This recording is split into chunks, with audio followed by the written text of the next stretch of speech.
If you look at some of the ASEAN countries, starting with our nearest neighbors, in Malaysia, the economy is doing quite well, also because energy prices are high. They've recently published plans for structural reform of various parts of their economy, including the financial sector. But the key issues are political, and they are to do with race and religion, which are visceral, fundamental issues. The Prime Minister, Najib Razak, has promoted the idea of one Malaysia and aims to bring together all races and to rally support for him and his government, not only from the Malays, but also from the Chinese and the Indians. The Chinese support so far has not been forthcoming to the government's efforts, but there have already been reactions from Malay hardline groups, including within UMNO, the governing Malay party, to this wooing of non-Malay votes by the government. So the Prime Minister is treading a very delicate balance, very fine line, maintaining a difficult balance. And we wish he succeeds, we hope he succeeds, because how this sensitive issue of race relations plays out will be crucial to Malaysia's long-term political and economic future. And a stable and a prospering Malaysia, which is 3/4 of a mile away from us across a very narrow straits on the other side of a causeway, is very important to our prosperity and stability. Indonesia, on the other side of Singapore, has an economy which is also doing well, also because of natural resources, not only oil and gas, but also coal, copper, and many other things. And they have a large and growing middle class, which provides a growing consumption base for the economy. The politics are stable, but its system of democracy is extremely complex and difficult to predict, with very messy checks and balances. And it's not likely that Indonesia will see dramatic changes to the economic policies or to the legal framework. But it's a place open for business. I just mentioned one other ASEAN country, and that's Vietnam, which has considerable potential for taking off, with talented, hard-working population and young population, energetic, driven, learning English, wanting to do business with the world. They have significant problems with their bureaucracy, they have significant problems with corruption, and with economic management. So their banks are troubled, their inflation is very high, structural problems with their state-owned enterprises, far from being resolved as they have substantially been resolved in China. And there's fundamentally an ambivalence towards reforming and opening up, unlike what Deng Xiaoping was able to achieve in China. But nevertheless, this is one future little dragon which cannot be ignored. Given this external environment, Singapore's overriding priority is to improve lives for our citizens. How do we do that? Well, first of all, by growing our economy, which means by staying plugged into the world. It's a more volatile external world, but despite the volatility, the world outside is still the source of our growth. It's still the source of investments, of talent, and if we can attract investments and talent here, and at the same time encourage Singapore enterprises to diversify and to expand and take advantage of opportunities abroad, then we can create jobs and prosperity for our people. We have to take advantage of Asia and all the things which are happening around us, especially in China and India. But also we must not neglect our immediate neighborhood in Southeast Asia, because there are many cooperation projects which are possible with our ASEAN partners, whether it's establishing an electricity or gas grid, whether it's having open skies so that we connect up with one another more seamlessly, whether it's to have free movement of goods and services, or at least freer movement of goods and services. It's important that we pursue these, not just for their individual economic merits, but so that ASEAN countries can make ourselves collectively more attractive compared to China and India, and a bigger blip on the radar screen which people will notice, rather than so many scattered spots which may not attract attention. So the first thing to do is we have to grow our economy and stay globalized. The second thing is that we have to transform and upgrade our domestic economy. We can't grow just by volume, by quantity, by increasing our workforce indefinitely. There has to be some growth in the workforce over time to have some lift. But our objective is also to improve incomes across the board. In other words, we're interested in per capita GDP and not just total GDP. And we want to improve incomes across the board, and that includes the middle-income households as well as those at the lower end. And that, as you know, is a challenge in many countries in this era of both globalization as well as rapid technological change. Therefore, we have to upgrade productivity and not just go for expansion. And that means very challenging tasks in the next 10 years. To retrain workers who are currently in the workforce so that they can be more productive and do better jobs, the ones which we are creating.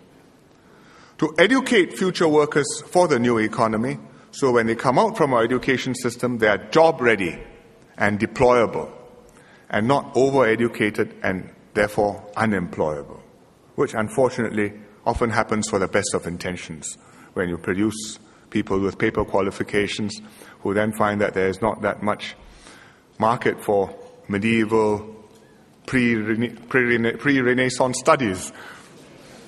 So we have to try and get our system right, and right not just at the top for peaks of people who go to top universities, but across the board for people in the middle, for people who are skilled with their hands but can be very productive in technical jobs with the right training. We also have to restructure our industries so that we are not frozen in an industrial structure or an economic structure which was adapted to the world of 5 or 10 years ago, but is getting ready for the world of 5 or 10 years hence. And that means, again, turnover, flux, turbulence. So we have our work cut out for us both externally as well as within Singapore. The third thing we should do at Singapore is to buffer our economy against what we know will be volatile, what we know will be stormy, by accumulating adequate reserves, by maintaining a policy of fiscal prudence, by keeping a strong reserve position, a sound financial system, and a robust institutional framework. What reserves we have accumulated, we have to invest prudently and shrewdly with a long-term view, rationally, professionally, and insulated from political pressures, so you can make right investment decisions in the long-term interests of Singapore. These reserves have helped Singapore to weather the global economic crisis. And during the crisis in 2008, we funded, or 2009, when in one quarter our economy had a minus 10% growth year on year, we had special fiscal packages to see us through and to maintain confidence in Singapore and in the government and in ourselves. And the fiscal packages drew from these reserves which we had accumulated a few $1 billion to spend on jobs credits and other schemes to help people stay in employment. But even more than drawing on them, we relied on them to give confidence and to back our guarantees and our support for the Singapore dollar, for the banking system, not just with a few $1 billion, but with tens of billions of dollars, or in some cases potentially with all the reserves which we had, so that nobody would ever be tempted to give it a try and see whether we would run out of ammunition before they did. We need to hold fast to these prudent policies, and in particular to maintain and to continue gradually to build up these reserves for a rainy day. And this is where GIC comes in, playing a key role to safeguard and to grow these reserves to ensure that we have enough to tackle future crises and to meet long-term spending needs, which are bound to grow over time. Finally, to secure our position economically, we've got to get our politics right. We have to maintain political support for policies which benefit Singaporeans. Globalization and technological change have had a pervasive impact on many societies. They've created flux, a sense of uncertainty. They've added to the competition which people experience, especially at the lower end, international competition.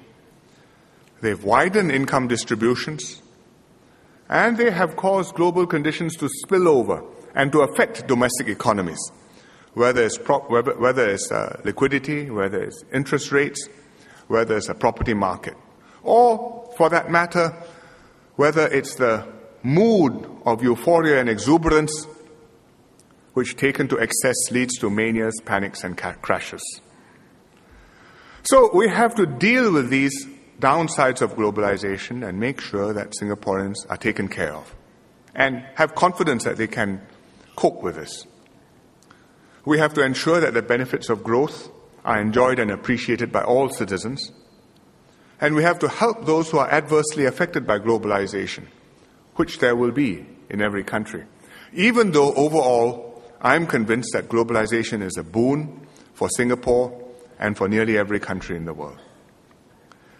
We have many programs to do this. For example, we have workfare for the lower income groups, which is a form of negative income tax, like the earned income tax credits in the US and similar things in Europe.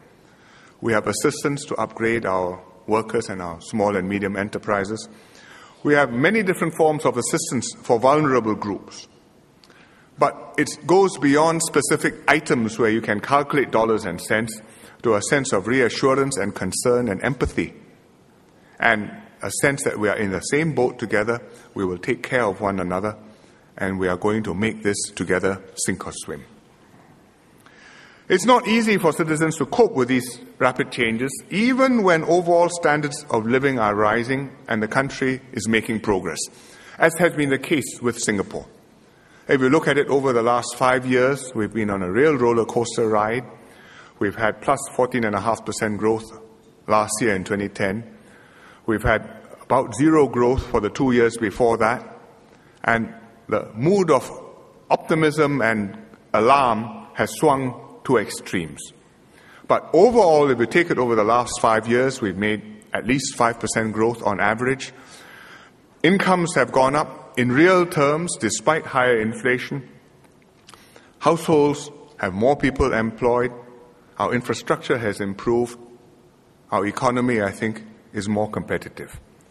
We've made the progress, but we expect more. Singaporeans expect more, and we need to do more because I think the going ahead, the going is going to be more challenging, and therefore my newly elected PAP government has its work cut out for it. For the next 10 years, Singapore should enjoy bright prospects, but global uncertainties will be the new norm. We are ready to forge ahead cautiously but confidently. We're not seeking a magic formula for success. It doesn't exist. And as Dr. Goh Keng Swee, who was really the founder of GIC, once wrote, and I quote him, "So I'm afraid the solution is prosaic and unglamorous. For us in Singapore, the road to greater wealth is through thrift, enterprise, and hard work. The road to stability lies in prudence and foresight in prosperity, and patience and fortitude in adversity," which is as relevant then as it is now and will be for a long time to come. Thank you very much.